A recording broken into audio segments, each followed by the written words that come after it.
بسم اللہ الرحمن الرحیم،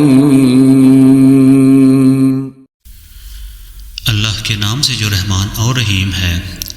بنی اسرائیل سے پوچھو کیسی کھلی کھلی نشانیاں ہم نے انہیں دکھائی ہیں، اور پھر یہ بھی ان سے پوچھ لو کہ اللہ کی نعمت پانے کے بعد جو قوم اس کو شقاوت سے بدلتی ہے، اسے اللہ کیسی سزا دیتا ہے۔ جن لوگوں نے کفر کی راہ اختیار کی ہے، ان کے لیے دنیا کی زندگی بڑی محبوب و دل پسند بنا دی گئی ہے۔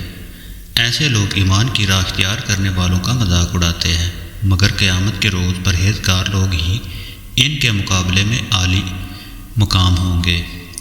رہا دنیا کا رزق تو اللہ کو اختیار ہے، جسے چاہے بے حساب دے۔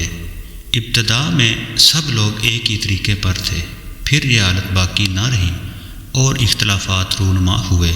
تب اللہ نے نبی بھیجے جو راست روی پر بشارت دینے والے اور کج روی کے نتائج سے ڈرانے والے تھے، اور ان کے ساتھ کتاب برحق نازل کی تاکہ حق کے بارے میں لوگوں کے درمیان جو اختلافات رونما ہو گئے تھے ان کا فیصلہ، اور ان اختلافات کے رونما ہونے کی وجہ یہ نہ تھی کہ ابتدا میں لوگوں کو حق بتایا نہیں گیا تھا، نہیں، اختلاف ان لوگوں نے کیا جنہیں حق کا علم دیا جا چکا تھا۔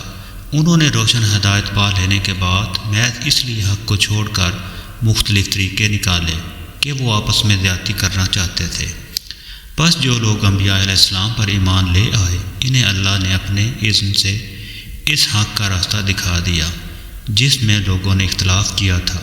اللہ جسے چاہتا ہے راہ راست دکھا دیتا ہے۔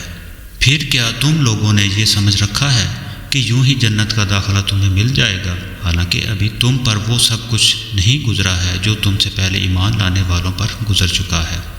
ان پر سختیاں گزری، مصیبتیں آئیں، ہلا مارے گئے، حتیٰ کہ وقت کا رسول اور اس کے ساتھی اہل ایمان چیخ اٹھے کہ اللہ کی مدد کب آئے گی۔ اس وقت انہیں تسلی دی گئی کہ ہاں، اللہ کی مدد قریب ہے۔ لوگ پوچھتے ہیں ہم کیا خرچ کریں؟